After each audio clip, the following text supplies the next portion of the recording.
Now let me introduce our resource person, Satish Babu Garu.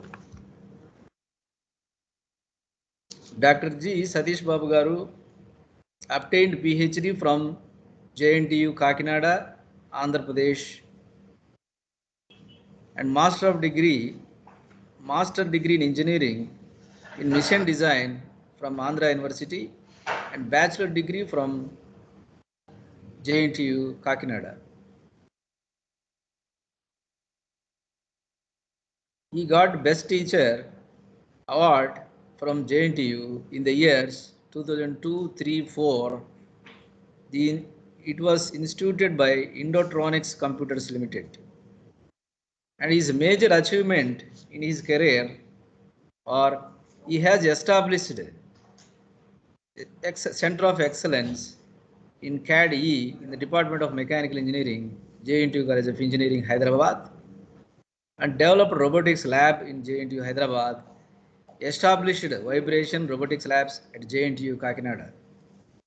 He has more than 36 years of experience, and his areas of interest in different areas of mission design and robotics. He has guided 196 master students in mechanical engineering. Thank you, sir, for your uh, vast experience you are going to share to our participants. Thank you, sir. Then I request our expert speaker to start the FDP.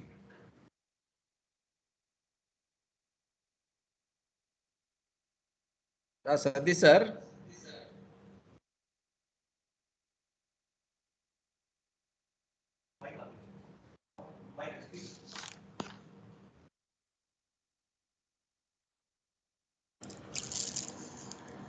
Sir, Satish Babu, sir.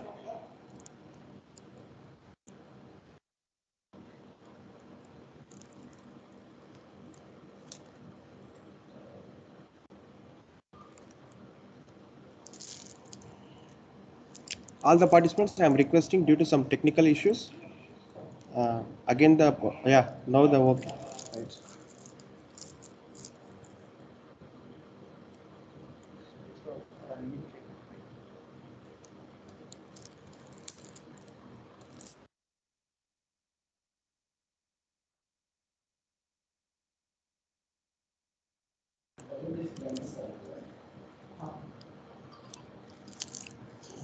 Satish Babu, sir, me mic మీట్లో ఉంది sir.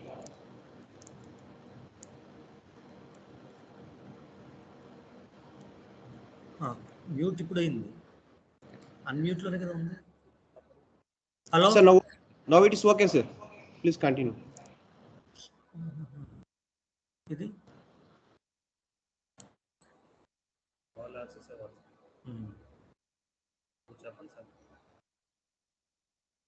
Hello, good morning to all of you. Hello sir, hello sir, good morning sir. Good morning. Good morning. First, let me thank the principal of SVU College of Engineering and mainly the program coordinator P. Venkatrame Garu, HOD of Mechanical Engineering, SVU College of Engineering, and all the other organizers of the program on for giving me the opportunity to deliver a lecture in Atal FTP on robotics. Already you might have attended the other sessions, and that the kinematics part, the direct kinematics or forward kinematics and inverse kinematics are already covered. Today, I am going to discuss about differential kinematics. So it is also called velocity kinematics, or using in the velocity kinematics, our main aim is to formulate a Jacobian matrix. Formulate a Jacobian matrix, which is a transformation matrix, which is a transformation matrix for transforming the joint motion to end effector motions, and also when the force and the torque acting at the end effector are known, then using the Jacobian we can also find the torque required at the joint if the joint is a revolute joint, or force required at the joint if the joint is a prismatic type of joint. So in this topic, differential kinematics, is my voice audible? Clear? Hello? Yes, sir. Your voice is clear, sir. Okay. So the main thing here is the formulation of Jacobian matrix. So the main motivation is positions are not enough when commanding motors, and velocities are needed for better interaction. And when the joints are given, joint velocities are given, how fast the end effector will move in the operational space. So in order to find that, the Jacobian matrix is required, and how fast each joint needs to move in order to guarantee a desired end effector velocity. So in forward kinematics, when all the joint displacements are given, that is, if the joint is revolute, then the corresponding parameter is theta, and when the joint is prismatic, the corresponding parameter DH parameter is offset displacement D. So whenever the joint displacements are given, the set of joint displacements are given, then the determination of position and orientation of the wrist center or the end effector is called forward kinematics. Okay, and in inverse kinematics, when the end effector position and orientation is given, determination of all the joint displacement, a set of joint displacements corresponding to the position and orientation of the end effector is called inverse kinematics. Now we are going to discuss about differential kinematics. That is when there is incremental motion at the joint, that is theta plus delta theta, and in the operational space, the displacement of the end effector is x, and the corresponding incremental displacement is delta x. So in this topic, we are interested in studying the relationship between the delta theta and delta x. Delta theta in the joint space and delta x in the operation space. Then, so here first consider the prismatic joint. Considering the prismatic joint, if Q is the joint variable, a general variable, general parameter it is, Q is equal to theta if the particular joint is a revolute joint. Q is equal to D. A, alpha, theta, D are the four DH parameters. A is the link length, alpha is the twist angle, theta is the relative angular displacement, and D is the offset displacement. And theta and D are variables for revolute and prismatic joints. And Q is a general parameter. So whether it is prismatic or revolute, we can use Q as a general parameter. So for prismatic joint, the linear velocity at the joint is equal to the joint joint displacement rate, that is Q dot, into unit vector in the direction of joint motion, K bar. But for a prismatic joint, there is no angular velocity. The angular velocity equal to 0. So omega equal to 0. And for a revolute joint, the linear velocity due to revolute joint displacement, the linear velocity. Okay, due to revolute joint displacement, the linear velocity is equal to V equal to Q dot K, where K is the unit vector along the axis of motion of the joint, and multiplied by R, the arm length R. So, and omega equal to Q dot K, where K is the unit vector. Then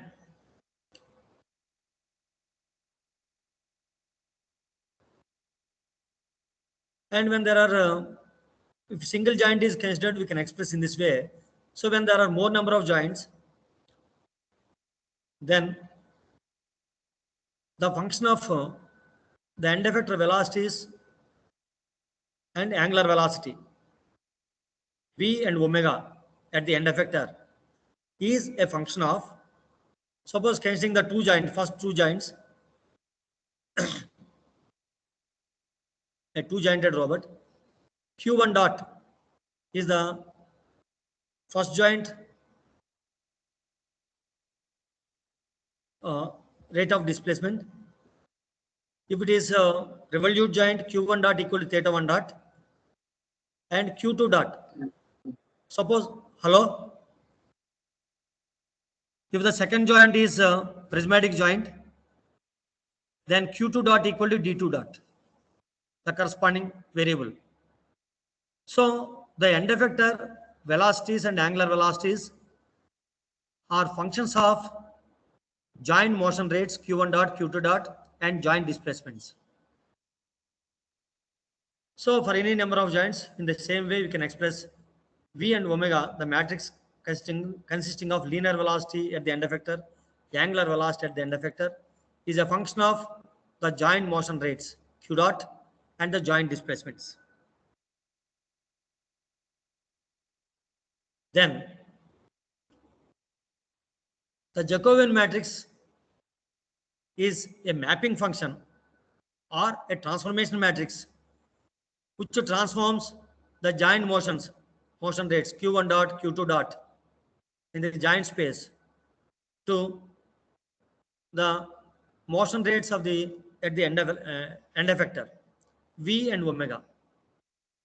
So J of q1 q2 is nothing but Jacobian, which is a function of the joint displacements q1 and q2. q1 and q2. Okay, where J is the Jacobian, it is a transformation matrix which transforms the joint motion rates q1 dot, q2 dot into end effector motion rates V and omega. Or it is a mapping function between the joint space and end effector space, joint space and operation space or task space. So if the displacement at the end effector for a planar robot is x and x, y are the coordinates representing the displacement at the end effector, that is equal to Jacobian times the matrix consisting of the joint motion rates q1 dot and q2 dot. Okay, it is a planar robot. So for that, the corresponding elements in the Jacobian matrix are J11, J12 in the first row, J21, J22 in the second row.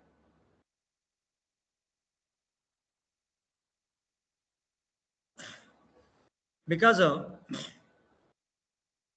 x and y of the Jacobian matrix representing the coordinates at the risk center or the end effector tip,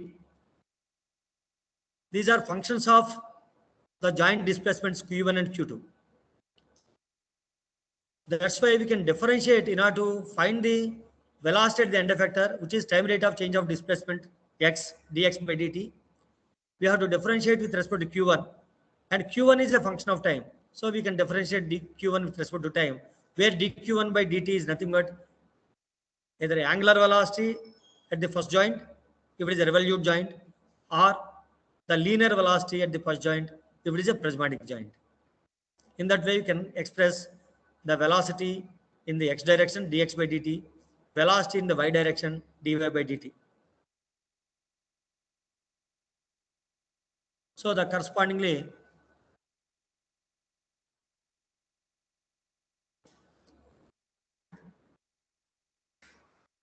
so here x and y represents the displacement at the end effector tip.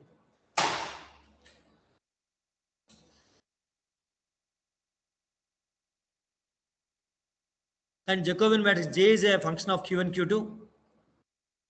J is a function of q1, q2. Okay. And J11, J12, J21 and J22 expressed in terms of that joint displacements are given by minus q2 sin q1 cos q1, and J21 and J22 are q2 cos q1 and sin q1. Okay.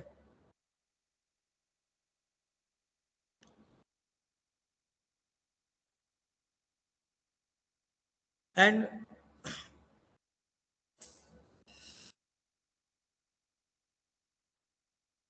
when the joint displacements are given, then we can find the end effector linear velocity and angular velocity.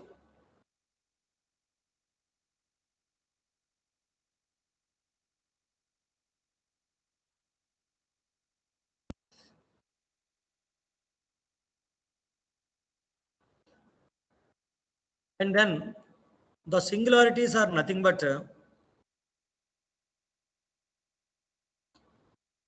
the points, the points are the positions the end effector cannot reach in the workspace of a robotic manipulator.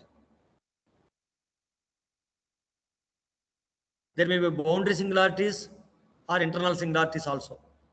For that, by equating the determinant of the Jacobian matrix to 0, the singular position singularities can be determined.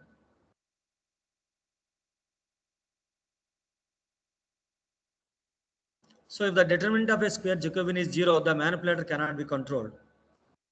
And it is useful to observe the determinant of the Jacobian as the robot moves to avoid singularities. So when the end effector is nearer to singularities, very high joint torques are required when it is nearing the singularities. So singular positions are to be avoided in the operation space while selecting the positions in the work cell design.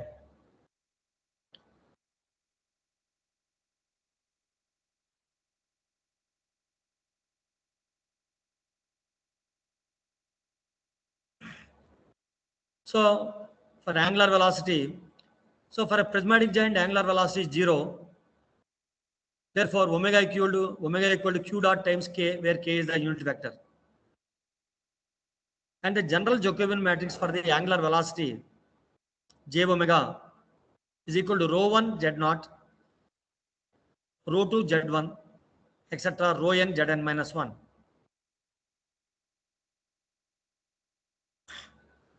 And where rho I is 1 if the joint is revolute and 0 if the joint is prismatic.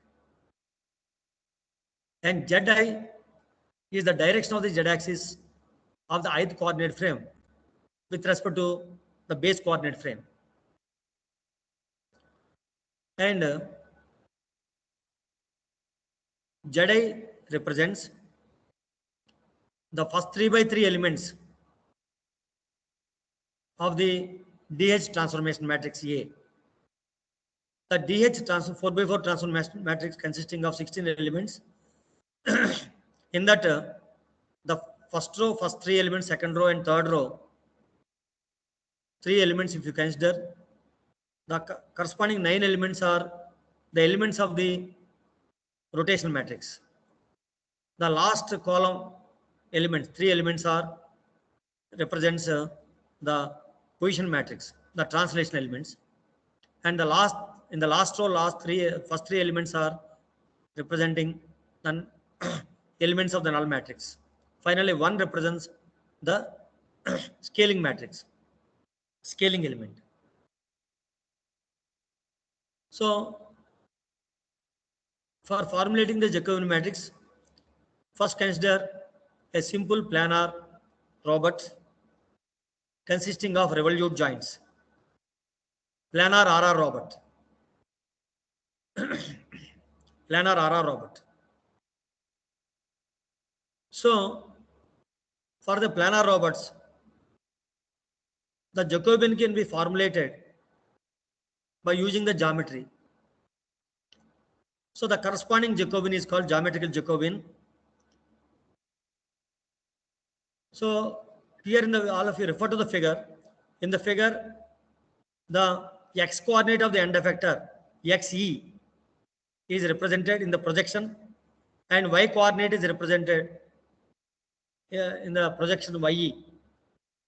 So L1 and L2 are link lengths, Q1 and Q2 are joint displacement, first joint and second joint displacements. Then the x coordinate of the end effector equal to L1 cos theta 1, where cos theta 1 is represented in the shorthand notation as C1, plus L2 cos of theta 1 plus theta 2. Because total angle turned by the link L2 is Q1 plus Q2. For a revolute joint, it is theta 1 plus theta 2. So X is equal to L1 C1 plus L2 C1 2. So that is L1 cos of Q1 plus L2 cos of Q1 plus Q2. If the joints are revolute, then we can write cos of theta 1 plus L2 cos of theta 1 plus theta 2.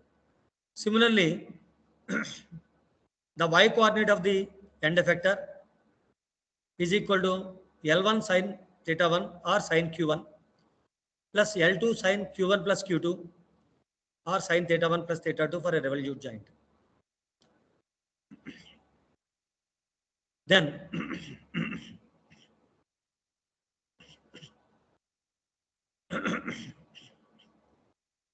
the total derivatives of the kinematic equations are obtained by differentiating xe and ye, dxe, exact differential dxe, because xe is a function of q1 and q2. Xe is a function of q1 and q2.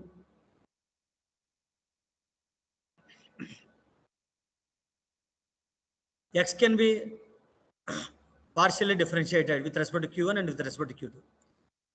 That is dou by dou q1 of xe, which is a function of q1 q2 into dq1, because q1 varies with the time, so we can differentiate with the time.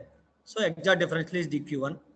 Similarly, dou by dou q2 of xe, where xe is a function of q1 q2 into dq2. Similarly, dye is equal to dou by dou q1 of ye, which is a function of q1 q2 into dq1 plus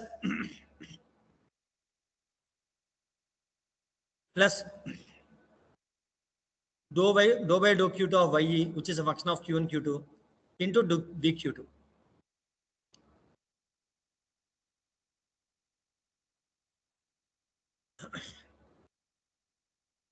Then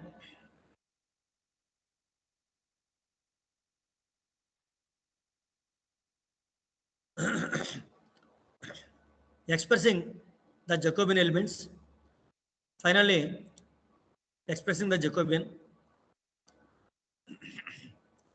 testing only velocities at the end effector.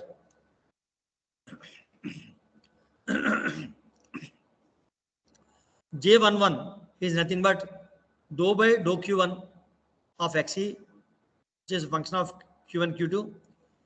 The first row second element J12 dou by dou q2 of xe, which is a function of q1 q2, and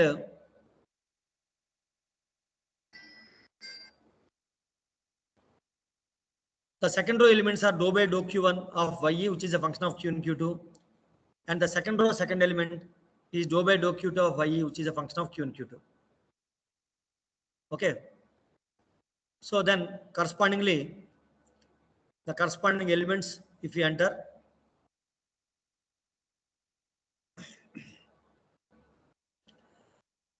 so differentiating xe, ye with respect to q1 and q2 and expressing the corresponding elements here. So the first row, first element is dou by dou q1 of xe, that is minus L1 sin q1 minus L2 sin of q1 plus q2. If it is a revolute joint, minus L1 sin theta 1 minus L2 sin of theta 1 plus theta 2. Then dou by dou q2 of xe, differentiating with only q2, then we'll get only minus L2 S12 sin of q1 plus q2 or sin of theta 1 plus theta 2. Similarly, differentiating ye with respect to q1 and q2, we'll get the second row elements J12, J21 and J22. That is L1 cos of q1 or cos of theta 1 plus L2 cos of q1 plus q2 or cos of theta 1 plus theta 2. Then dou by dou q2 of ye is L2 C12. So these are the elements of Jacobian matrix.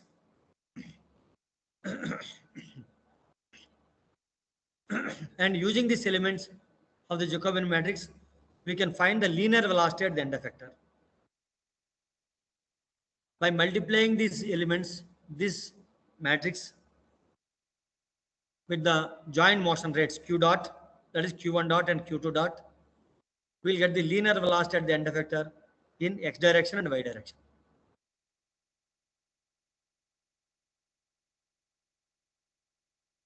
So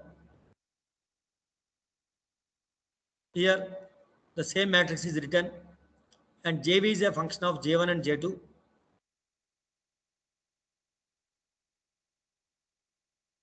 And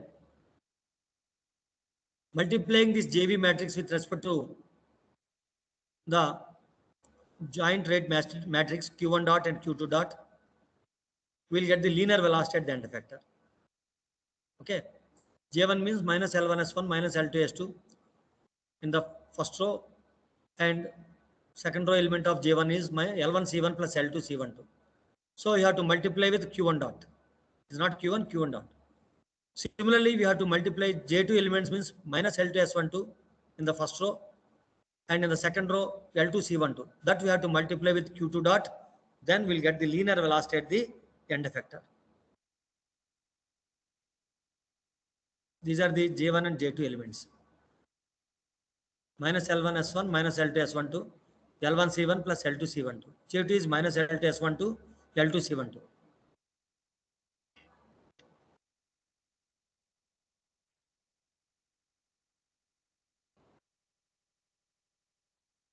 And J1 is J1 is perpendicular to the vector XEYE.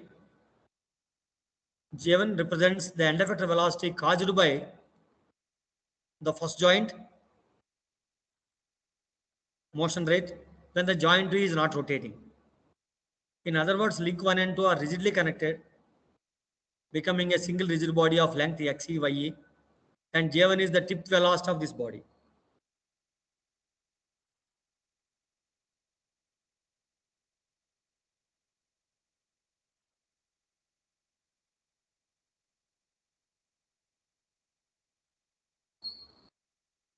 And if the two Jacobian column vectors are aligned, the end effector cannot be moved in an arbitrary direction.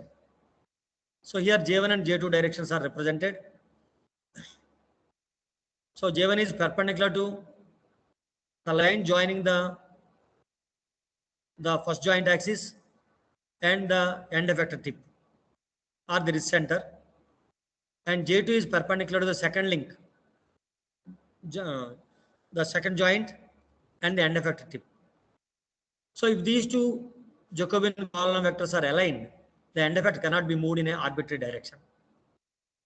This may happen for some arm configurations or some postures when the two links are fully contracted or extracted. And these arm configurations are referred to as singular configurations. And accordingly, the Jacobian matrix becomes singular at these positions. So here singular configurations are shown. Just observe the figure. When the first link and second link both are fully extracted, then we'll get the singular configuration A. When both are fully extracted, okay, that is when the joint angle theta 2 is equal to 0 or Q2 equal to 0. We'll then get the singular configuration A. So for all positions of theta 1, we'll get the singular configuration, and it depends on, for this particular arm, it depends on the theta 2 value, J2, Q2 value only. Theta 2 is 0 or Q2 equal to 0 position. Similarly, singular configuration B is obtained when Q2 or theta 2 equal to 180 degrees. When the first and second links are overlapped, that you can observe in the singular configuration B.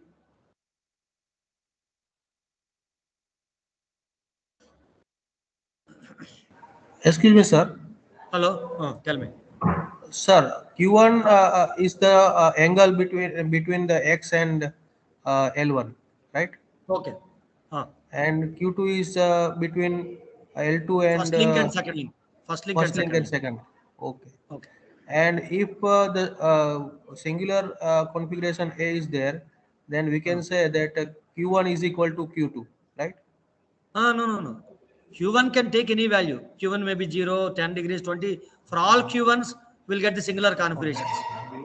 But Q2, for any Q1, for any value of Q1, if Q2 equal to 0, we'll get the singular configuration A.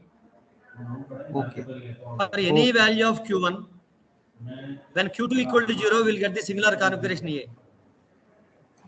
Is it okay? Right. Similarly, for any value of Q1, when Q2 equal to 180 degrees, then we'll get the singular configuration B. Okay, sir. Right. Okay. Thank you. Yes, sir.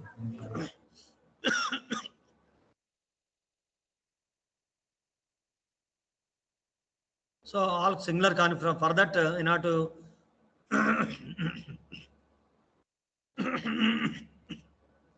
find out the positions, joint positions at which the singular configurations are obtained.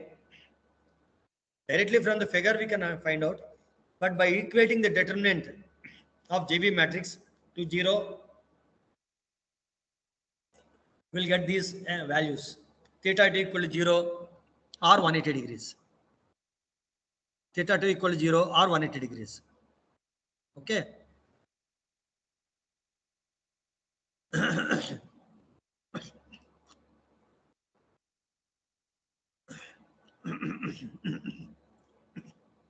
So if the arm configuration is not singular, this can be obtained by taking the inverse of the Jacobian matrix.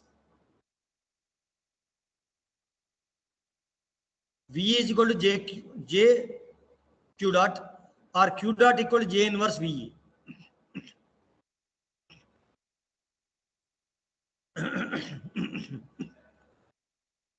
Okay. Then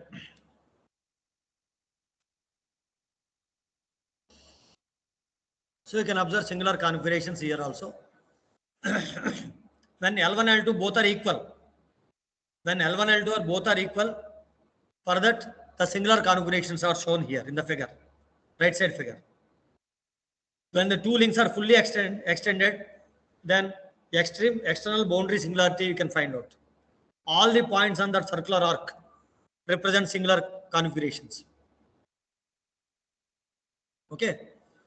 So other positions are non-singular configurations when the end effector tip is at B and at some other point. But when the end effector tip is at A or D and the corresponding arm configurations are singular, boundary singularities. But when the end effector tip is at the origin of the reference coordinate system, when L1 and L2 both are equal, that point origin will be the another singular configuration.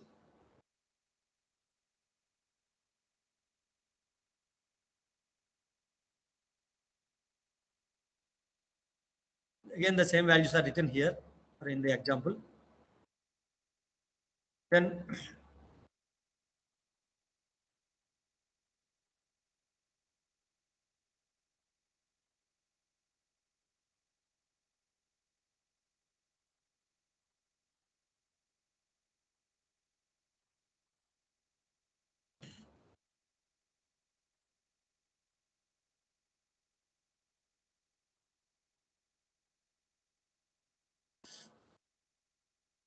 I'll proceed to, so far we have discussed about only planar robot consisting of two revolute joints. Okay. Now I am proceeding to the spatial robot.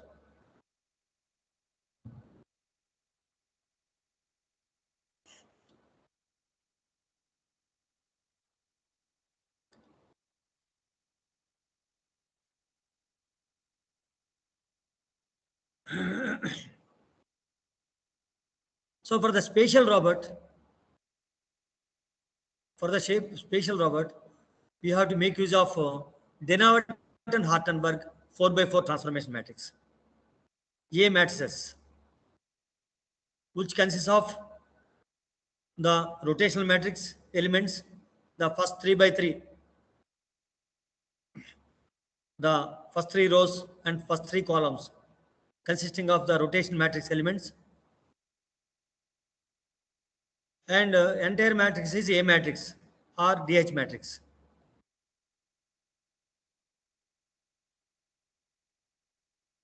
Okay. In that, first consider the example RRP robot. The first joint is revolute, second joint is revolute, third joint is prismatic.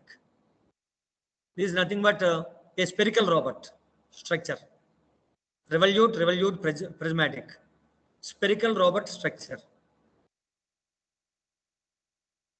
Okay, the first three joint spherical robot structure, spherical robotic arm consists of first joint revolute, second joint revolute, third joint prismatic sliding. Then, so first considering only angular velocity. For finding the angular velocity of the Jacobian for the arm RRP, that is using this j omega, we can find only angular velocity at the end effector. We can j omega. That is rho 1 z naught, rho 2 z1, etc. Rho n zn minus 1. Okay. Here T1, 1 is suffix and 0 is superscript, O is superscript. That is nothing but the transformation matrix which transforms the frame 1 to base frame 0. That is nothing but A1 matrix. That Dinawat and Hartenberg matrix, which is A1 matrix. So in this, the first 9 elements in the first 3 rows and 3 columns, that is in the first column C1 S1 0 0 0 minus 1 minus S1 C1 0. That is nothing but the elements of the rotational matrix R1. The entire matrix is A1 matrix, DH matrix, Dinawat and Hartenberg. Hello? The entire matrix A1 is a DH matrix, Dinawat and Hartenberg 4x4 transformation matrix for this particular robot, where the first 9 elements C1 S1 0 in the first column 0 0 minus 1 minus S1 C1 0 are these 9 elements are the elements of the Jacobian matrix Z1. In J omega we have already written Z1. Similarly, this is in forward kinematics, we are multiplying A1 A2, that is different. Okay. Similarly, Z2 equal to Z1 is obtained by Z1 equal to R1 into Z0, where Z0 is nothing but 0 0 1 transpose, where Z0 equal to 0 0 1 transpose, because along the first joint axis we can represent joint motion is along the Z0 axis. The corresponding unit vector is k bar. So the unit vector k bar can be written as 0 0 1 transpose, that is Z0. And Z1 equal to R1 into Z0. Z1 equal to R1 into Z0, where R1 elements are C1 S1 0 0 0 minus 1 minus S1 C1 0. These are the R1 elements.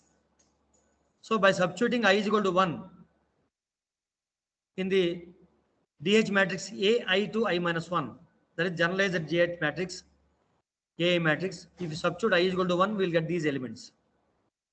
In that C1 S1 0 0 0 minus 1 minus S1 C1 0 represents the elements of the rotational matrix R1. Therefore, Z1 equal to R1 into Z0. Using that, we can write rho 2 into Z1. Then, similarly, Z2, next element is rho 3 into Z3, where Z3 equal to J1, R1 into R3 into, where Z2 equal to R1 into R3 into Z0. So R1 into R3 is nothing but the elements of the matrix, the first 3 elements of the matrix A1 A2. that is C1, C2, S1, C2 minus S2. Then second column, S1 minus C1, 0. Third column, minus C1, S2, minus S1, S2, minus C2. So these are the elements of the matrix product R1, R2 multiplied by Z0. This R1, R2 matrix multiplied by Z0 gives Z2.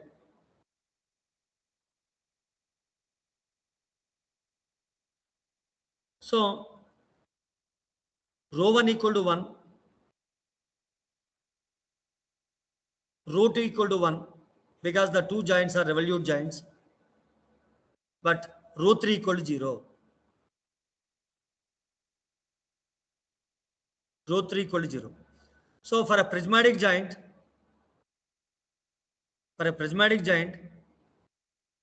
due to joint motion, there is no angular velocity at the end effector. For a prismatic joint, due to joint displacement, the corresponding angular velocity equal to 0 at the end effector. Due to first joint displacement, definitely there will be a corresponding angular velocity at the end effector, that is J1.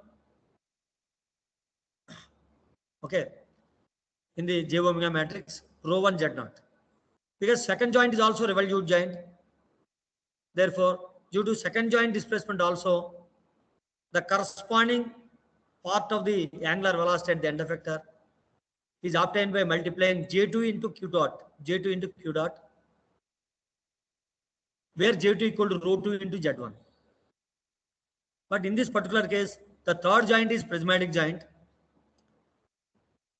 The corresponding element J3 is equal to rho 3 into Z2, rho 3 into Z2.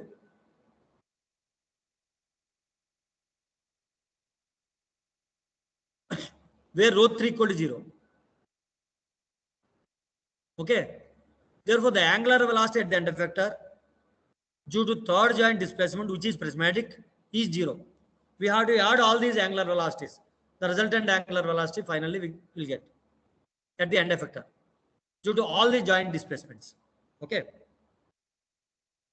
So I am writing Z0 elements 0, 0, 1 transpose or column matrix 0, 0, 1. Z1 is highlighted here. Just observe minus S1 C1 0. Because if you multiply these rotation matrix elements C1 S1 0, 0, 0, minus 1, minus S1 0 with Z0, that is 0, 0, 1, we'll get minus S1 C1 0, column matrix only. Okay. That is Z1. And Z2 is nothing but in the A1, A2 matrix,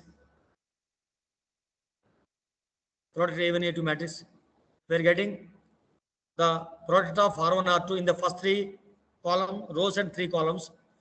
But we have to multiply, in order to get Z2, we have to multiply R1, R2 with Z0. If you multiply R1, R2 with Z0, only last 3 column elements only will get. Because Z0 consists of 0, 0, 1. Okay. Therefore, Z0 is 0, 0, 1. Z1 is minus S1 C1 0. Z2 is minus C1 S2 minus S1 S2. That is nothing but the law in the third column elements of A1 A2. First 3 elements minus A1 S2 minus S1 S2 minus C2. So correspondingly, substituting all these values J1, J2, J3, if you substitute 0, 0, 1, rho 1 Z0, 0, 0, 1, because 1 into Z0, rho 2 Z1, that is 1 into Z1, that is Z1 only, minus S1 C1 0, and then rho 3 into Z2, rho 3 into Z2, where rho 3 equal to 0, will get only elements of the null matrix, all zeros. So this J omega represents the elements of the Jacobian matrix which are used for determining the angular velocity at the end effector due to all the joint motions q1 dot, q2 dot, q3 dot. That is first joint is revolute theta 1 dot, theta 2 dot and d3 dot. Otherwise omega 1, omega 2 at the first and second joints and the d3 dot at the third joint. Okay.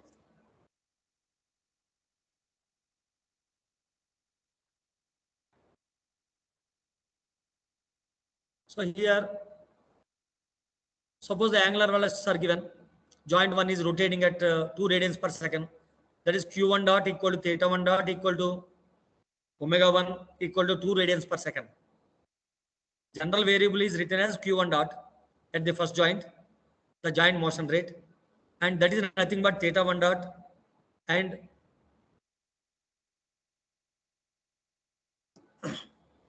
that is nothing but theta 1 dot q1 dot equal to theta 1 dot equal to omega 1 equal to 2 radians per second. Then the joint 2 is rotating at minus 1 radians per second. That is in the clockwise direction it is rotating. Joint 1 is rotating in the counterclockwise direction. Joint 2 is rotating in the clockwise direction. Okay. Then it is minus 1 radians per second. That is q2 dot, which is equal to theta 2 dot in this case because the second joint is revolute. That is equal to omega 2 equal to minus 1 radians per second. And the joint 3 is a prismatic joint. So here there is no angular velocity at the third joint because it is a prismatic joint.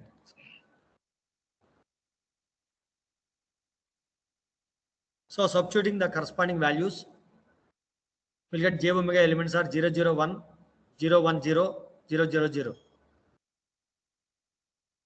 And the corresponding values of the angular velocities when this j omega is multiplied with the joint motion rates, the corresponding values of angular velocity at the end effector in x direction, y direction, about x axis, y axis and z axis are given by, already I have told you, we have to multiply the j omega matrix with the joint motion rate matrix q1 dot, q2 dot, q3 dot matrix, where q1 dot is 2, q2 dot is minus 1, q3 dot is 0. Then finally you will get omega x, omega y, omega z. The end effector angular velocity about the x-axis at the end effector tip, about the x-axis is 0, about the y-axis minus 1 radians per second, about z-axis 2 radians per second.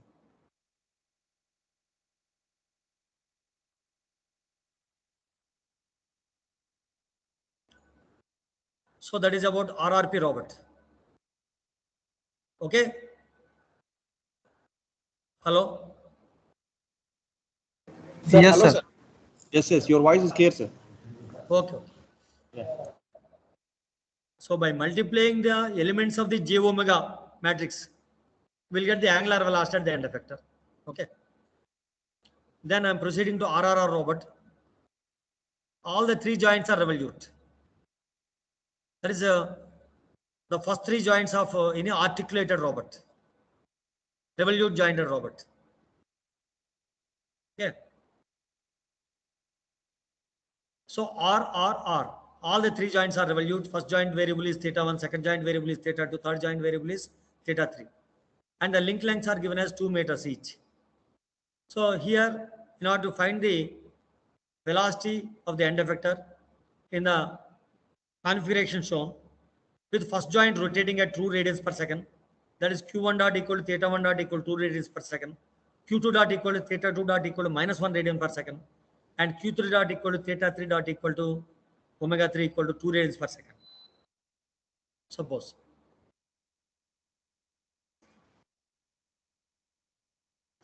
So for linear velocity at the end effector, we have to use the JV matrix. So the JV matrix, all of you refer to the last row only. the three other rows are disturbed here. Hello? Is it visible? Revolute joint? Hello? Okay, everything Anyone is can okay. respond? Everything is fine, sir. Yes, sir. All of you refer to the last row only, which is marked with red Yes, sir. color, brown color. So that is the elements of the Jacobian matrix, which are used for determining the linear velocity at the end effector, is denoted with JV. Is denoted with JV.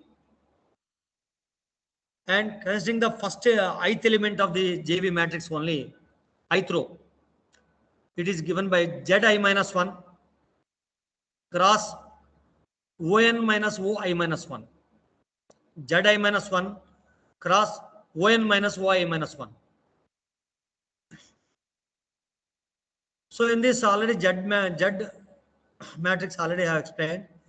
Zi minus 1 is nothing but if we multiply the A matrices, A1, A2, A3, A4, A6, A5, etc. up to AI minus 1, if you multiply all the DH matrices, the product of the DH matrices starting from A1 to AI minus 1, if you calculate in that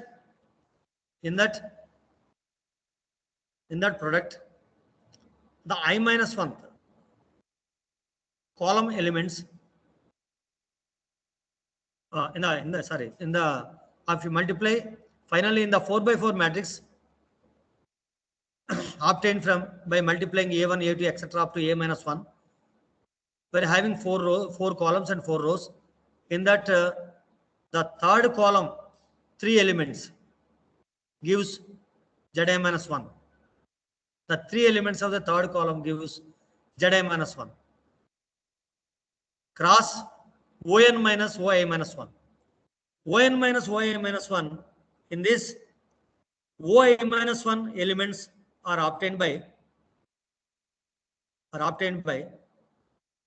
multiplying the DH matrices A1 to A minus 1, A1, A2, A3, etc. AI minus 1 with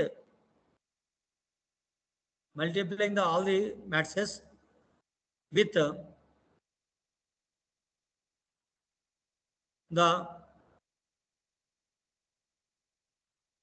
O naught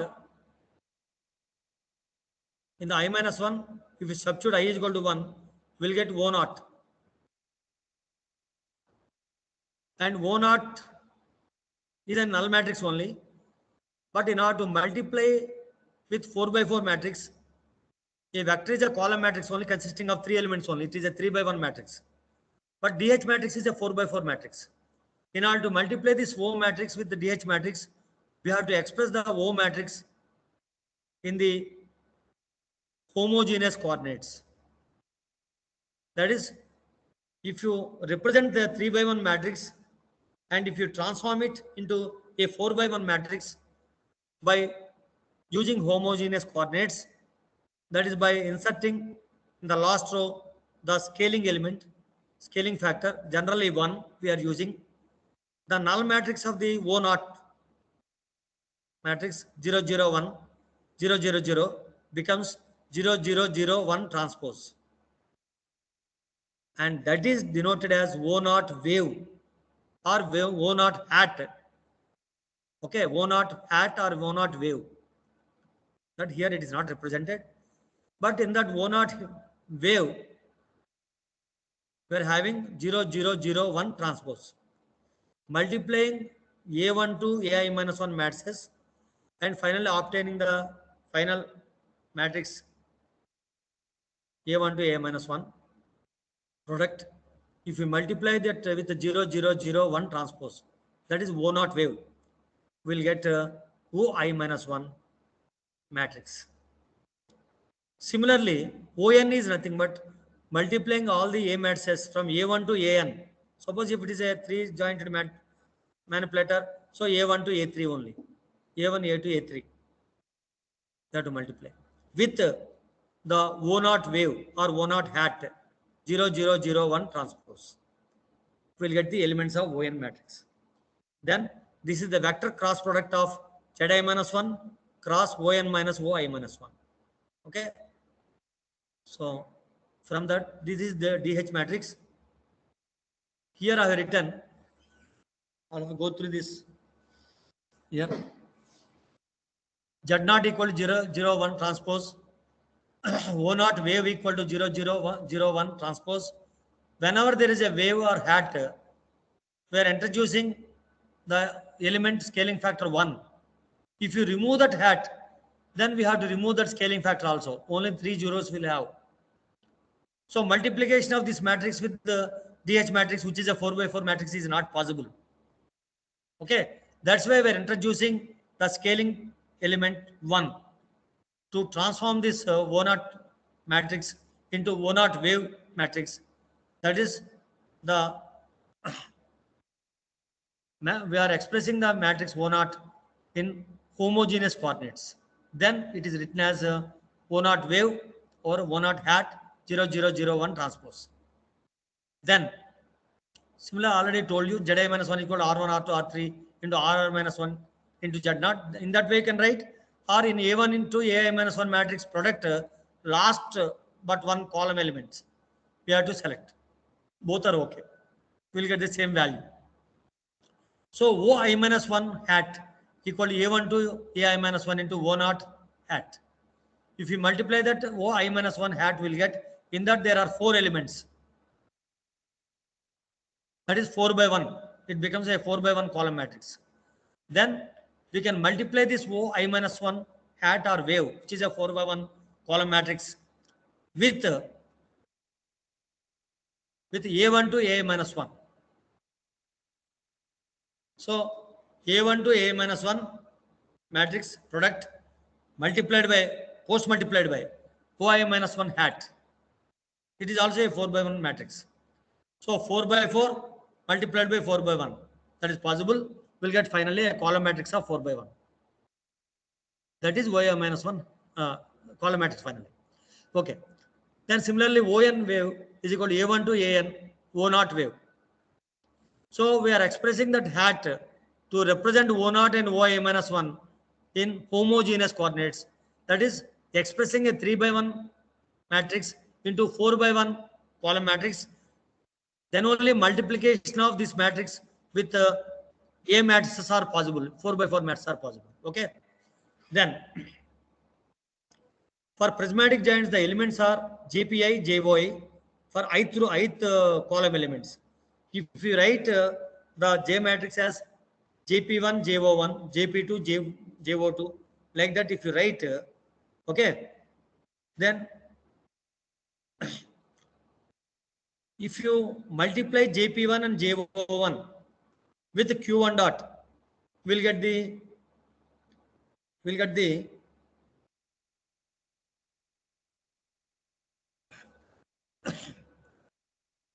uh, the corresponding velocity at the end effector due to first joint motion only.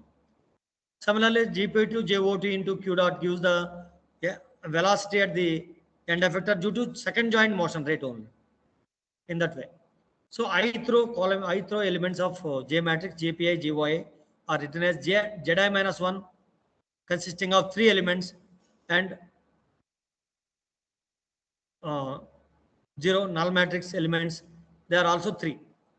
It is a 6 by 1 matrix. This is a 6 by 1 matrix. These are the elements of our prismatic joint. If that particular ith joint is prismatic. Suppose in RRP orbit, third joint is prismatic. So JP3, JO3 is equal to Z2 and 0. Z2 consisting of 3 column elements and null matrix consisting of 3 column elements, 0, 0, 0 only.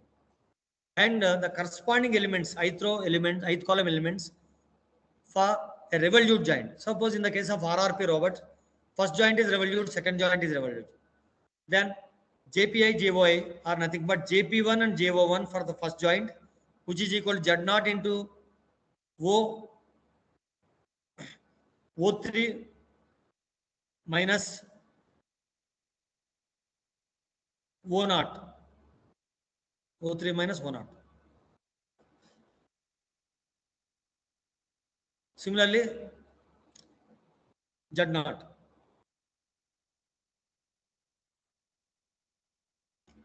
So using this, we'll find the linear velocity of the Jacobian. For the same robot, we have considered RRP robot. Okay.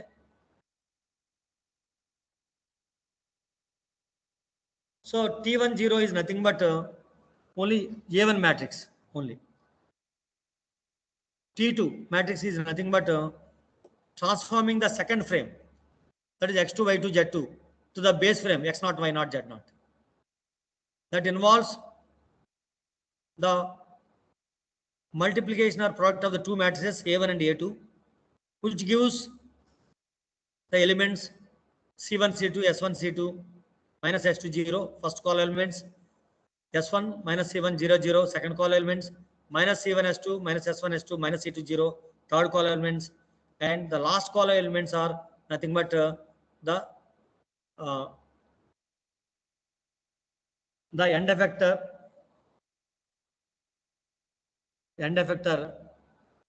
that is tool center point or end effector coordinates with respect to base coordinate frame.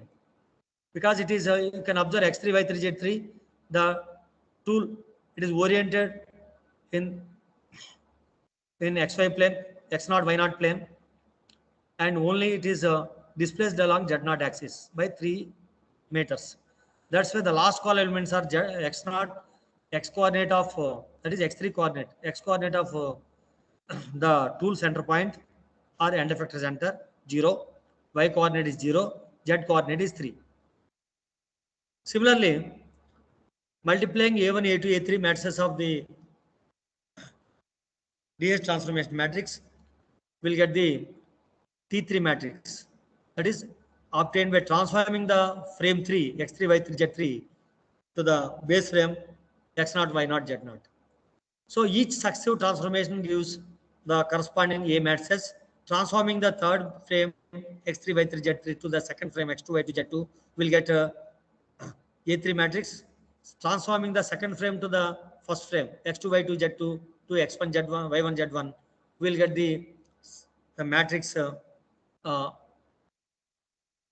A2, and transforming the x1, y1, z1 frame to x0, y0, z0 frame will get the corresponding transformation yields the matrix A1.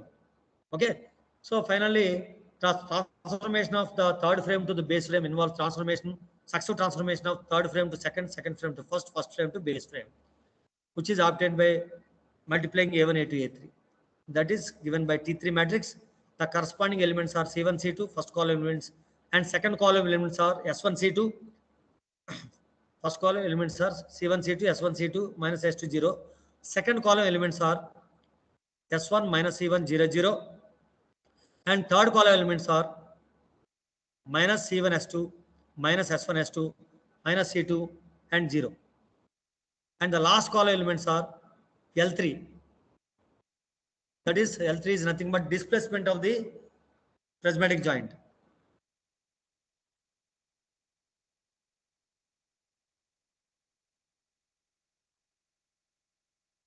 Displacement of prismatic joint. We can generally, according to the standard notation of DH, it is generally denoted as D3. Okay. So it is not the link length, it is the displacement, joint displacement. Okay. Prismatic joint displacement. Minus L3 C1S2, minus L3 S1S2, and 3 minus L3 C2, and finally the scaling element 1. So the same thing is written here, representing the, for prismatic joint, only Zi minus 1 only you have to take, and for revolute joint Zi minus 1 cross Yn minus Yi minus 1 you have to consider.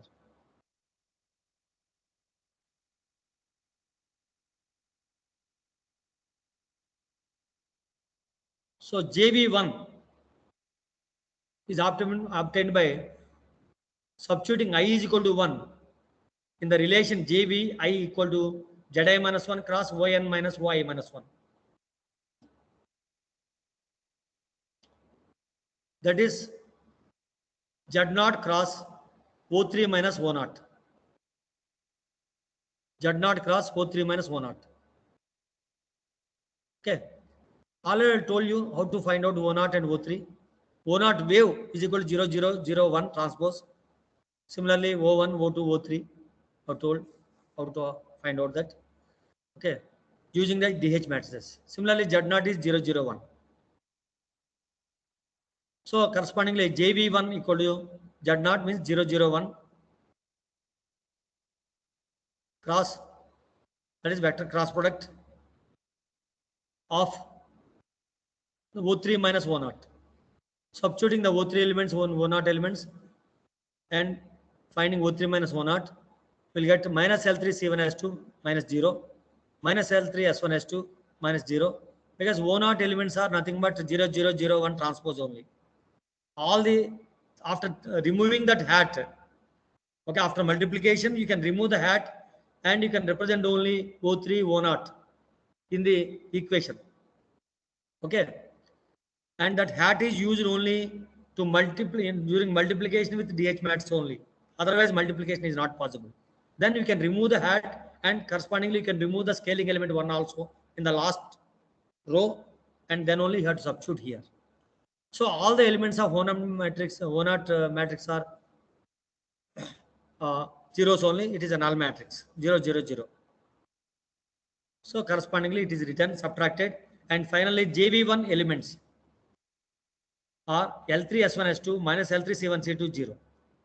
If these matrix elements are multiplied with joint motion rates, that is, if you multiply this matrix L3 S1 L2 minus L3 C1 S2 0 with post multiplication only, not pre multiplication, post multiplied with Q1 dot, Q2 dot, and Q3 dot, because the first joint is revolute, it is theta 1 dot or omega 1. Second joint is revolute, theta 2 dot or omega 2. Third joint is prismatic, that is L3 dot in this case, or D3 dot. Okay. If you multiply that, then we'll get the linear velocity at the end effector, not the total final linear velocity. Linear velocity at the end effector due to the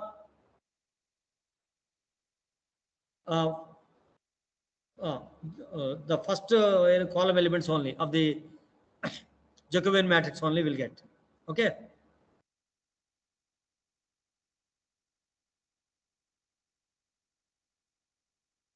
Similarly, JV2 are obtained by substituting I is equal to 2.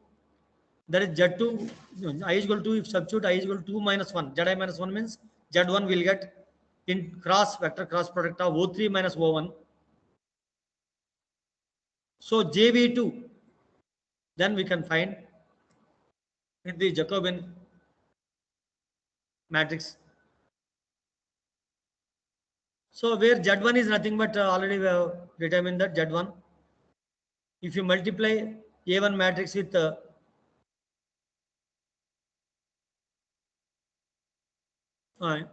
in the A1 matrix, the last third column elements are nothing but minus S1 minus S1 C10 multiplied by O3 minus O1. Similar way, O1 is nothing but A1 into O0. But directly will not get to O1 into O0. O1 wave is equal to A1 into O0 wave. You have to write. After multiplication, you can remove the hat and you can consider only the first three elements of the column matrix. Okay. Similarly, O3 wave only you can find out, which is equal to A1, A2, A3 into O0 wave, where O0 wave equal to 0, 0, 1, 0, 0, 0, 1, 4 by 1 matrix, multiply post multiplication with A1, A2, A3 matrix. That gives O3, and subtracting O3 minus O1, we'll get finally minus L3 C1S2 minus L3 S1S2 and minus L3 C2.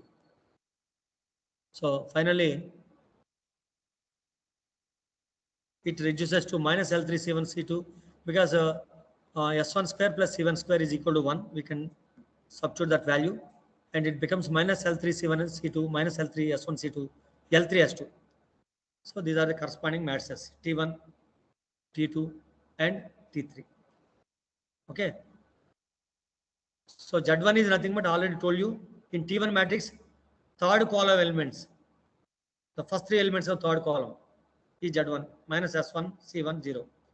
Similarly, T2 is nothing but A1, A2, product of A1, A2 of the A matrices, DH matrices. So,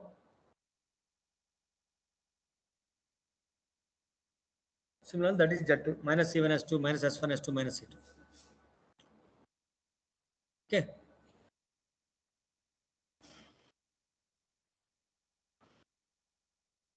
Similarly, JV3.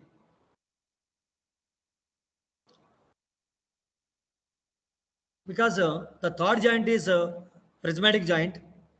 The third joint is prismatic joint. JV3 is obtained from the relation given for prismatic joint only. GVI for prismatic joint is Zi minus Y only. We should not use the second relation used for revolute joint because the third joint is prismatic joint. So JV3 is equal to Zi minus 1 where I is equal to 3, that is Z2. That is equal to Z2. Z2 is nothing but it is obtained from the third column of the A1, A2 matrix. Third column of the A1, A2 matrix. So that is nothing but T2 matrix. A1, A2 is nothing but T2. So third column is minus C1, S2, minus S1, S2, minus C2. That gives JV3. Okay. For revolute joints only, we had used the relation JVI equal to Zi minus 1 cross ON minus Y minus 1. For prismatic joints, we had used GVI equal to Zi minus 1.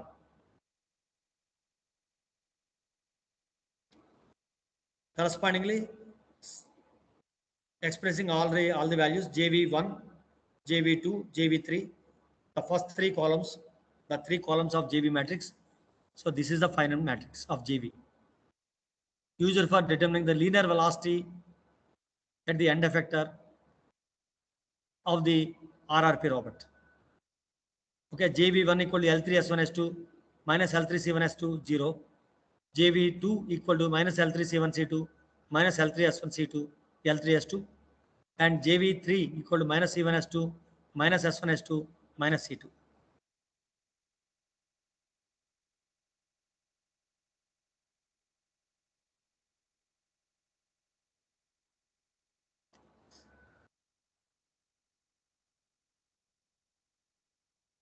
Now we have to find the linear velocity.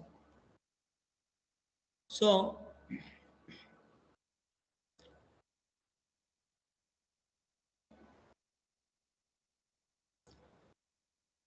for the after determining the JV matrix, suppose consider that the joint 1 rotates at 2 radians per second, that is theta 1 dot or omega 1 is equal to 2 radians per second. Joint 2 rotates at minus 1 radians per second. Q2 dot or theta 2 dot or omega 2 equal to minus 1 radians per second. Joint 3 rotates at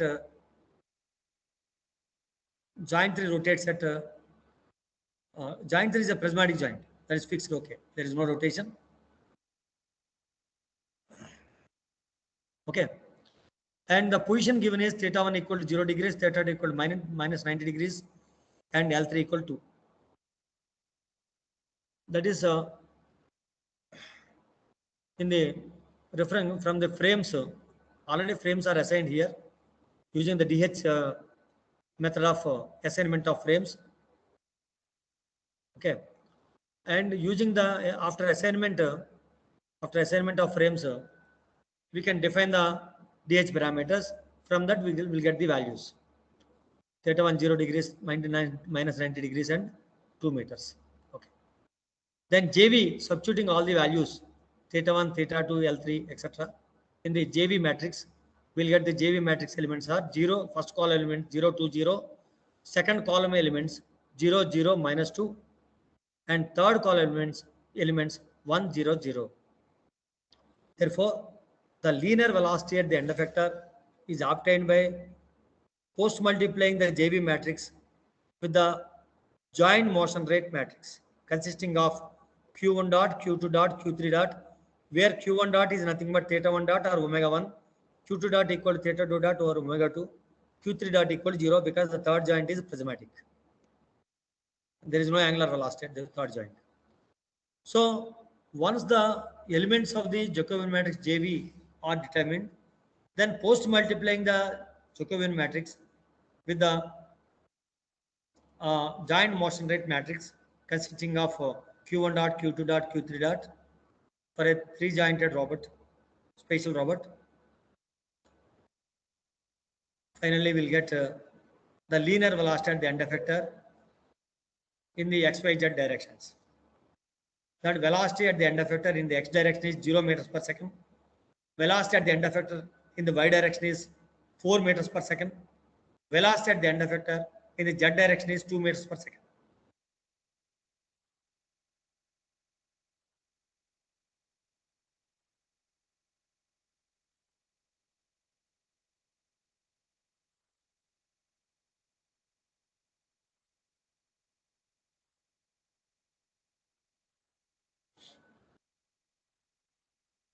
Suppose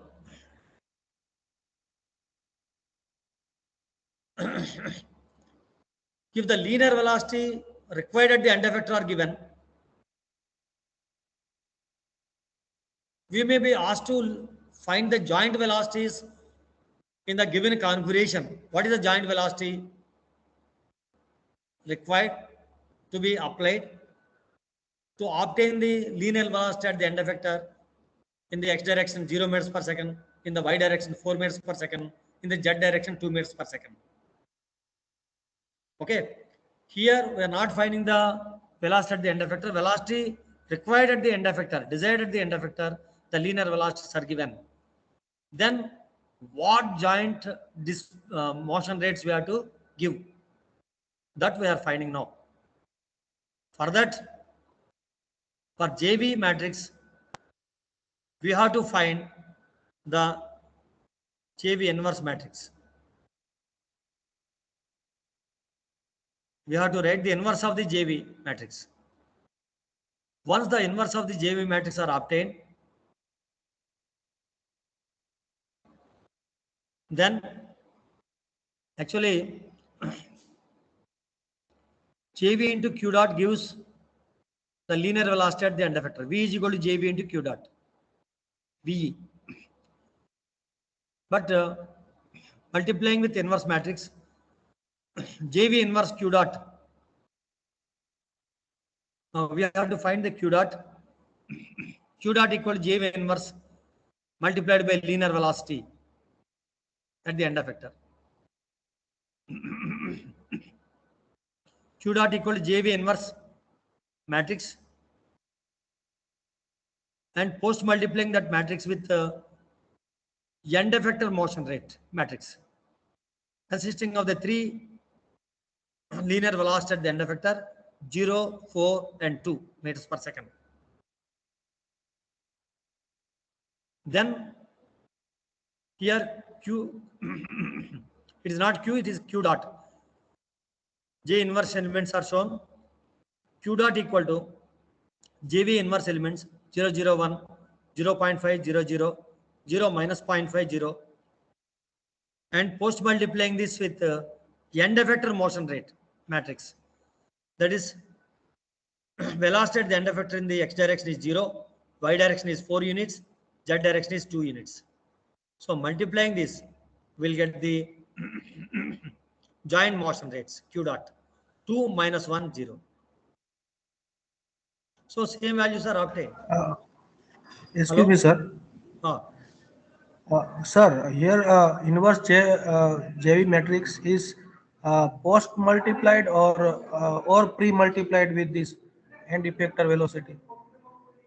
because VE is the velocity at the end effector equal to JV into Q dot. VE velocity at the end effector equal to JV into Q dot. Then Q dot equal to JV inverse into VE. Okay, but sir, here the word you are using, it is post multiplied or pre multiplied.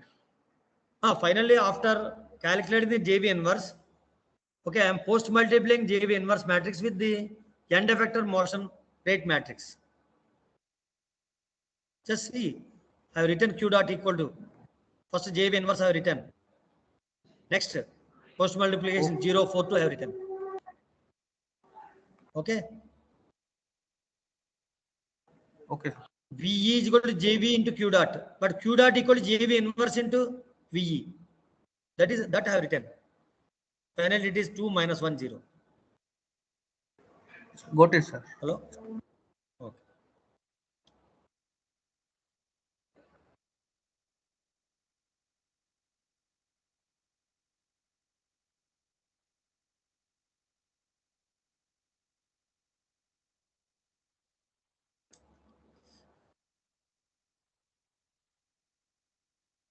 Actually, we can write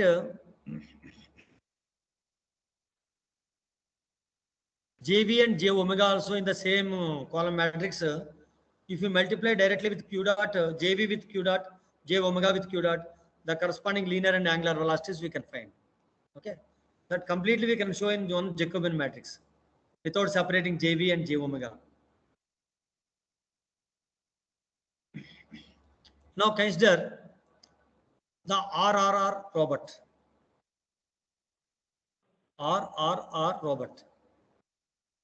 So this we already discussed. The robot has 3 revolute joints. But in this robot, there are singular points inside the workspace, not actional boundary singularities. There inside workspace also there are some voids which are the locus of all singular points. So where the end effector cannot reach. When the end effector is nearing that singular locations or voids, then it will resist. Actually very high joint torques are required to move through, to give a small displacement at the end effector whenever it is approaching or nearing the singular points. So that's why while designing the work cell, because we are keeping the different equipment in the workspace of a robot. So after determining the workspace of a robot, we are keeping the robot and we are keeping the CNC machine and its center, mission center, where the end effector of the robot is to be reached. It should be in the reach of the end effector. Accordingly, we are keeping some machinery like CNC, lathe machine, milling machine, etc., and conveyor. All are inside the workspace, and we are selecting the points, the mission center, the one point on the end effector where the work parts are placed. So while fixing these points, first we have to find the workspace of the robot. Then we have to find the singular points in the workspace. Then in the work cell design, we can fix the milling machine, lathe machine, conveyor, and we can locate the work parts on the conveyor in such a way that those positions are outside the singular, far outside the singular locations. That is required. Okay. While designing the work cell of any robot. So consider this RRR robot.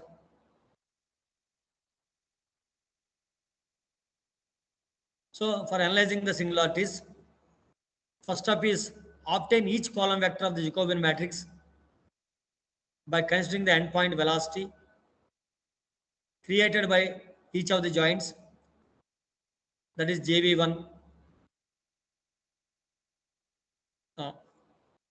We have to find all the elements of the Jacobian matrix JV1, JV2, JV3, etc.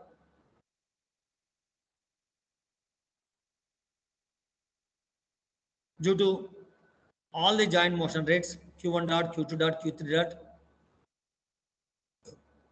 Suppose if you want only the linear velocity at the end effector due to first joint only,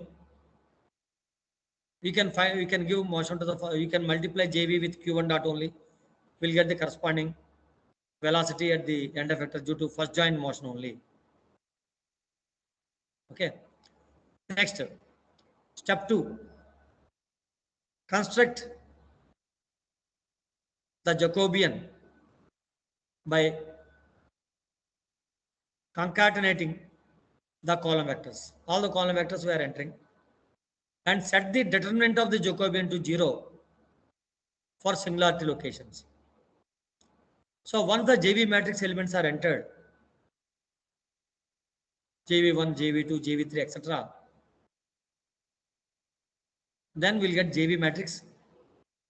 Then equating the determinant of the JV matrix to 0, we'll get the singular points in the workspace.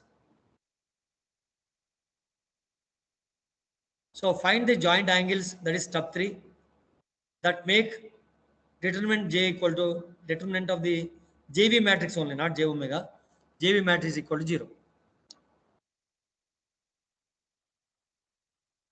So because JV depends on positions only, J omega due to orientation. So due to angular velocity, only orientation can be changed. Here we are finding the positions. That's why J omega is not important here. Only JV matrix only we have to consider, and we have to equate the determinant of JV matrix only to 0. And whenever the points are determined corresponding to that singular point where the end effector, suppose if it cannot reach, so if at all, if you show that corresponding posture or configuration of the robotic manipulator, we'll get the arm posture in that singular location. That already shown for a planar robot. The arm postures in non-singular locations and in singular locations. Correspondingly, the arm posture nearer to the singular location only you could show, not exactly, slightly away from that you can show. Show where in the workspace it becomes singular. For each singular configuration, also show in which direction the endpoint cannot have a non-zero velocity. Okay. So for each singular configuration, after finding that in which direction the end effector cannot have a non-zero velocity, it will have in one some direction, it will have non-zero velocity. So consider the Stanford arm. Consider the Stanford arm. Stanford arm, that is Stanford, are manufactured by Stanford Research Institute of Stanford University. It consists of the first 3 joints of Stanford arm is nothing but a spherical robotic arm. You might be familiar with the robot anatomies, standard robot anatomies, Cartesian, cylindrical, spherical, and articulated. In this here in Stanford arm, the first 3 joint sequence, it is nothing but up to first 3 joints only. Okay.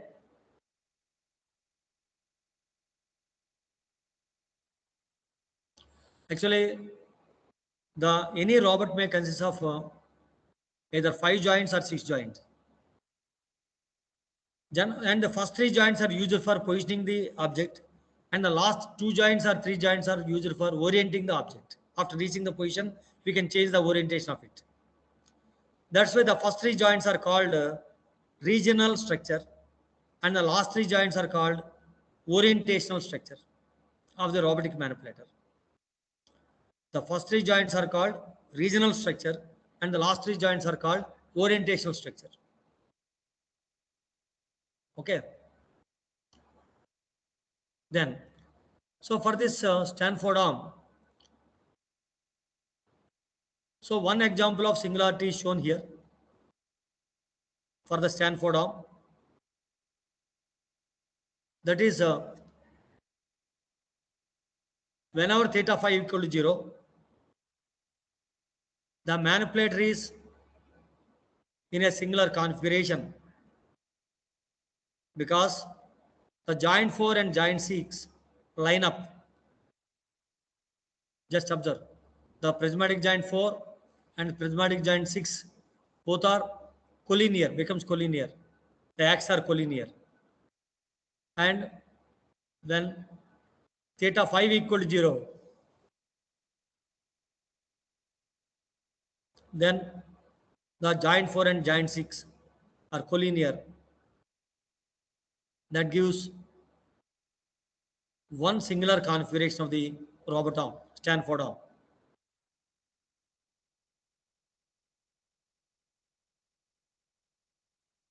So 1 degree of freedom will be lost here because both the joint, fourth joint and sixth joint, they are lined up. They are collinear.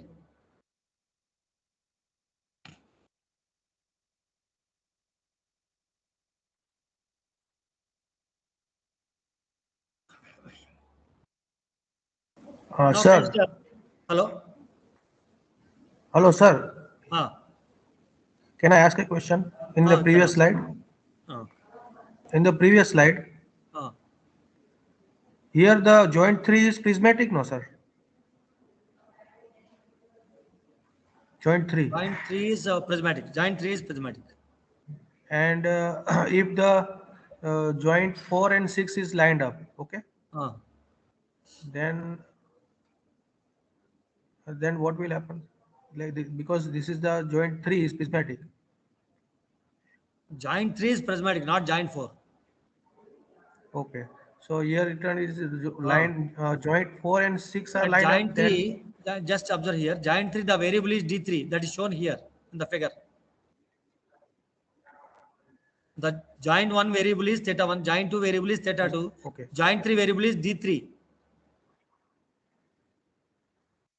Joint 3 variable is D3, the DH parameter, Okay. offset displacement. Joint 4 is not clearly shown here. Joint 4. Okay. Joint 4 is Joint 4 revolute. is revolute. Revolute. Just observe here, where Yes, Z2 it is axis and revolute. X2 axis are represented, rectangular block. That representation is for prismatic joint. You can observe Yes, sir. Okay. Yes, yes, yes. Got it, sir. the cylinder representation is for revolute joint. At theta 1, you can observe. At theta 2, also cylindrical representation. Okay. A rectangular block representation is for prismatic. That is, in a conventional representation, for simplified representation sketches, we are using this representation. Cylinder symbol we are using for revolute joint representation. A rectangular or square block we are using for prismatic joint representation. Okay, sir. Okay. Then consider the Puma robot. Here also we'll observe only singular configurations for Puma robot. Here there are two examples that give singularities that can occur for a Puma robot.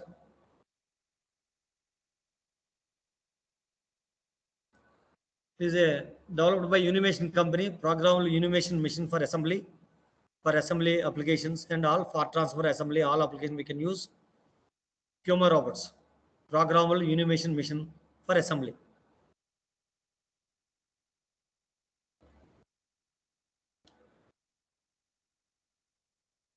So initially Unimation company has developed different types of robots starting with a different series.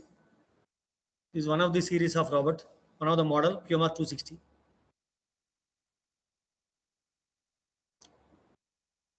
Then in this, whenever theta 5, just all of you try to observe this.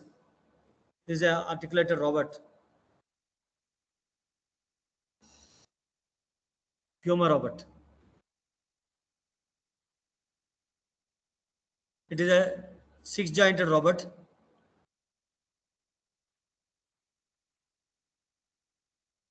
Theta 1, first joint variable, theta 2, theta 3, theta 4,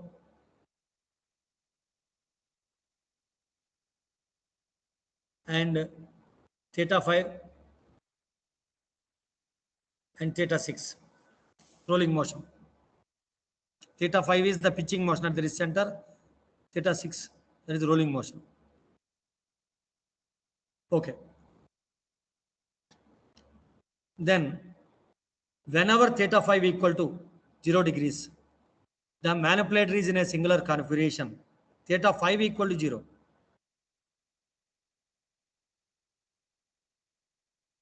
At the wrist center, the pitching motion is not given, and theta 5 equal to 0 exactly. Theta pitch, theta 5 is nothing but theta pitch, that is equal to 0. The manipulator is in a singular configuration. Theta 6 is nothing but theta roll, that is roll angle. Rotation about a longitudinal axis. Theta 5 is the pitch angle, that is the rotation about the transverse axis at the wrist center. When theta 5 is 0, the manipulator is in a singular configuration because joint 4 and 6 are line up. In that configuration, joint 4 and joint 6. Joint 4 along which Z3 axis is represented and theta 4 is the displacement, and joint 6, that is Z5 axis and theta 6 is represented. These two are parallel. These two are parallel when theta 5 equal to 0. That is one singular configuration of the Puma 260 robotic arm. So here 1 degree is lost because both the axes are collinear. Then when theta 3 equal to minus 90 degrees, when theta 3 equal to minus 90 degrees, the manipulator is in a singular configuration, theta 3. So counterclockwise rotation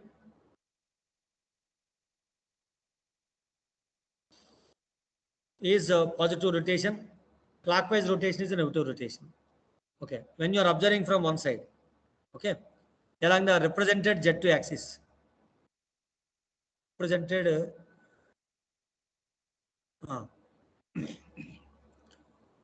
Z2 axis.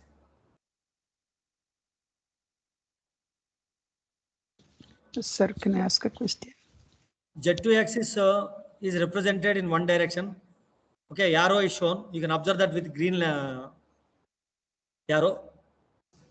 If you observe, if you apply your right hand using right hand pro rule, if you fold your fingers and representing the thumb along Z2 axis, you will get the positive direction. If you fold your right hand finger, represent your right hand finger in the negative Z2 direction, you will get the negative direction of theta 3. Then you can rotate it through 90 degrees. What is your question? Hello? Sir, hello.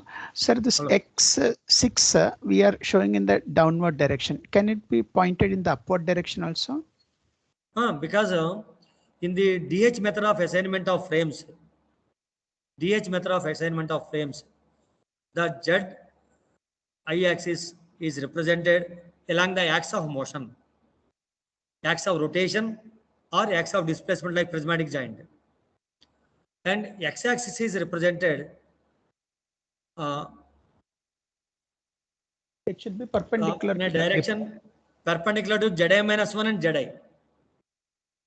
According to DH method of assignment of frames, x-axis, xi axis is represented in a direction perpendicular to Sir, xi it is- minus 1 and xi. So for x6 axis, we have to represent this. Sir, it is according to X6 Sir. axis is represented in a direction perpendicular to Zi minus 1. Zi means I is equal to 6. Z5 and Z6. Z5. Z5 and Z6 both are parallel. So, sir, In possibly this orientation, it is parallel. In this Yes. orientation, it is parallel. Okay. so X6 can be up also or down. Both we can select. Okay. sir. Because whenever the two successive joint axes are intersecting, suppose Zi minus 1, Zi are intersecting at one point, okay, then to the plane containing Zi minus 1 and Zi, from the intersecting point, you can represent x-axis in either of the two possible directions. Okay, sir. Okay. And And sir, the Zi minus 1, there are three possibilities for representation of x-axis. When the ZI minus 1 and ZI axis are neither parallel nor intersecting, like two skew lines in space. Okay, they are like the axis of the worm gearing, neither parallel nor intersecting. In that Yes. situation, there will be only one common perpendicular that can be drawn to the two lines which are in two planes, which are neither perpendicular nor parallel. So there will be one common perpendicular. Along that common perpendicular and in one particular unique direction, that is by rotating ZI minus 1 towards ZI, which is shown by your right hand fingers, and observing the thumb direction, right hand thumb direction, we can represent the x-axis in a unique way only. When the two successive z-axis, ZI minus 1 and ZI, are neither parallel nor intersecting, then to the plane containing ZI minus 1 and ZI, we can represent x-axis perpendicular to that plane in any of the two directions. But when the two axes are neither parallel nor intersecting, then there will be only one common perpendicular. Along that common perpendicular axis, we can represent x-axis by rotating ZI minus 1 towards ZI, which is shown by our right hand fingers, and observing the thumb direction and representing that x-axis along the thumb direction, we'll get the unique direction only. That is these are the two possibilities, two cases. The third case is when ZI minus 1 ZI are collinear like Z5 and Z6 here, as represented here. When ZI minus 1 ZI are collinear, when ZI minus 1 ZI are collinear, then we can represent a plane perpendicular to the collinear axis ZI minus 1 ZI, and on that plane perpendicular to the collinear Z5 and Z6, ZI minus 1 ZI, on that plane, anywhere on that plane we can represent x-axis. Hello? Yes, sir. Yes, sir. Clear. Anywhere on the plane perpendicular to ZI minus 1 ZI. Suppose consider this particular example, Z5 and Z6. They both are collinear. Select a plane perpendicular to the collinear Z5 and Z6. In that plane, anywhere in that plane you can select x5 and x6 both. That is your choice. So there is no unique solution for determining the DH parameters. Unique solution. There is no unique solution. Here there are infinite possibilities for the representation of xy axis and not x5, x6 axis. For the representation of x6 axis, we can represent vertically downwards or along the y6 direction, or vertically upwards or horizontally to the opposite direction of y6, or any direction you can select for the representation of x6. But why we have selected x6 like this? Because the previous joint is already xy is shown. Okay, in that particular case, whenever the two successive axes are collinear, in that situation, generally we are selecting the previous x direction as the x6 direction. That is, we are following that. There is no compulsion. We can select x6 any in the plane, anywhere in that plane. Plane containing x6, y6. In that plane, anywhere you can represent x6. Okay? Okay, sir. Thanks. Sir, In addition to that, are you having any doubts? Sir. One question, sir. Oh. Sir, one question. Ah. Sir, here joint 3, Ah. joint 3, Z3 is we can denote the direction of revolute joint, no, sir. For Z3, all are revolute joint joints 3. here. It is articulated robot. Is it correct? Is it correct? Because it is a Puma robot, Okay, all are but here articulated. the direction is different, no? But it is not shown Sir, here. here denoted direction is along the. Not shown because you can't show two coordinate frames at the same location. It is confusing. You can observe the two dots represented at the shoulder joint. Two dots along one dot. Y3 is directed along one dot. Observe that. Hello? Y3 is directed along the first dot, upper dot. That is Yes, the sir. axis of motion of the third joint. Then below that dot, after representing dotted lines, the frame is displaced downwards and shown. With the dotted line representation, the origin of the second frame is shown. Origin of the second frame. X2, Y2, Z2. Represented with yellow color. Origin of the second frame. It is shown by, it is shown like displacing the actual sir. position with the dotted lines downwards.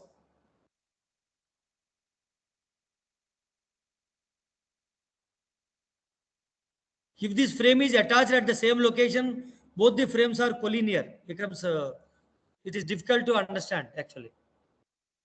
That's why it's shown separately. Then you can observe the Z2 axis.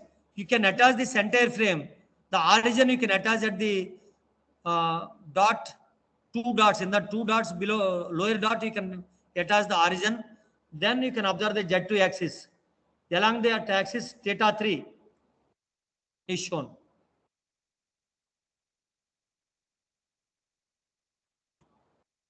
Observe that. Hello? Sir, yes, sir. Your voice is Yes, sir. yeah. Go Okay. ahead. So in the previous, Yes, sir. Yes, sir. if you're having any doubts, you can clarify that.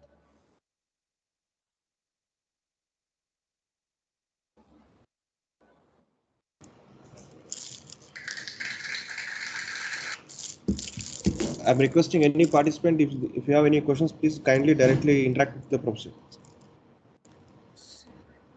Because it is difficult to denote that hat, I have written it here. So to understand what is Z0, what is O0 wave, why we are representing that hat or wave. Actually, O0 is only 0, 0, 0 transpose only. We are introducing the scaling factor 1 to make it to represent this matrix, null matrix, into a homogeneous in homogeneous coordinates. We are representing. Why we are representing? Because it is a 3 by 1 matrix. Null matrix 0, 0, 0 is a 3 by 1 matrix. So multiplication of this matrix with 4 by 4 A matrix is not possible. So we are making it as a 4 by 1 matrix. By representing O0 matrix into O0 wave matrix, we are representing the actual matrix in homogeneous coordinates. Then only multiplication is possible with A matrices. Okay. Is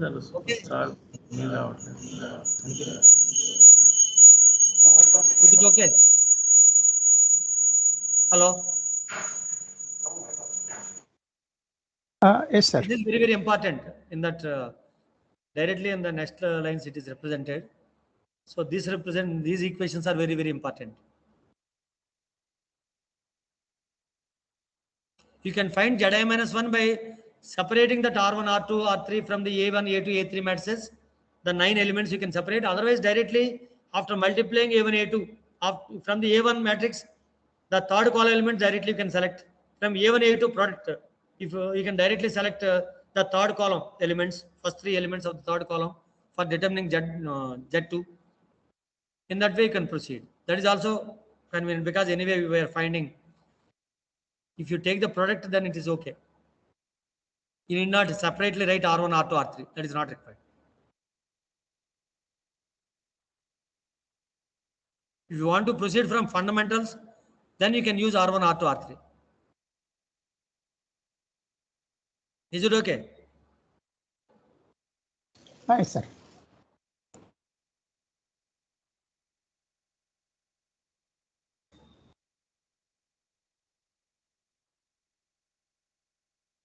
So this is DH matrix already is familiar. It is discussed in forward and inverse kinematics. This is A matrix. Okay. Are you having any specific doubt? Yeah, if any participant is there, please kindly directly interact with the speaker. If you have any doubts, Sir, one more question. Sir, when Yeah. two links are collinear or Ah. in straight line, there will be a singularity, isn't it, sir? That is then it will get singularity, one singularity. That in the simple planar robot we already discussed that. That is clear in planar robot only. Easily you can understand that. Okay, sir. Thanks.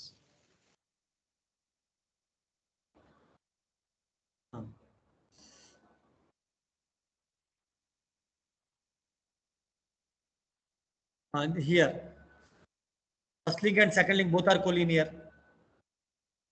Singular configuration A. When the second link is fully extended and the arm is fully extended position. When the arm is a fully retracted position, that is both the links are overlapped. We'll get the singular configuration B. Okay. Yes, sir. Thanks. Okay.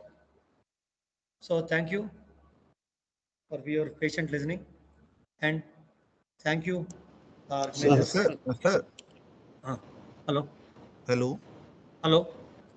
Yes, sir. Am I audible? yeah, yes, Sir, sir. audible. Sir, there is a question ki which type of question will be in assessment from this type of numerical or this type of technical? Which type of question we should prepare for the assessment? Simple things you can prepare on planar robot and the JV equation, and what is the J-1 matrix, what is O0 matrix. Okay. Okay. Thank you. What is singular configuration? How the singular configuration can be found. Singular position can be found. Okay. Okay. Thank you.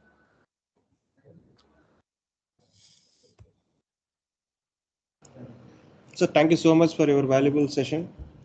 I think any participant is there. If you have any questions, please kindly ask the professor.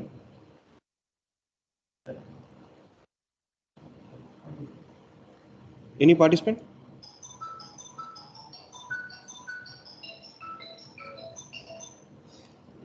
Any participant is there? Yeah, okay. Now I request the program coordinator, Professor P. Venkatraman sir, kindly give some. Okay. Yeah. Now I request Professor P. Venkatraman sir, please kindly give. Okay, thank you, Balu. Thank you, sir, for your good presentation on analytical contents in a simple way. And Okay, you have thank you, sir. given in-depth information on differential equations with related examples relevant to the kinematics of the robots. Okay, sir. Thank you. And definitely, I feel that your presentation added more value for this FDP.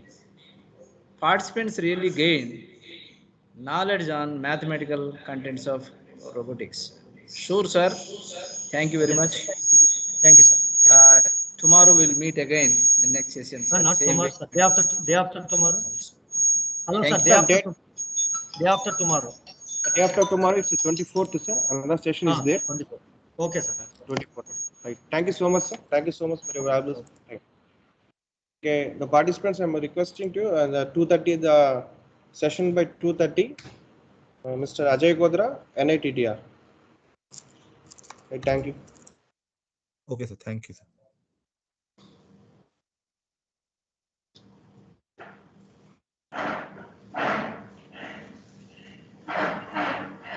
File అడిగింది sir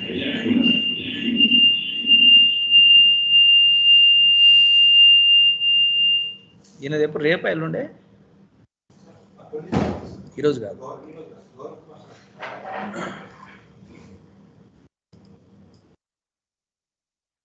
ఇందులో sir ఇది వేసింది sir ఫైల్లో close చేస్తాను check చేస్తాయి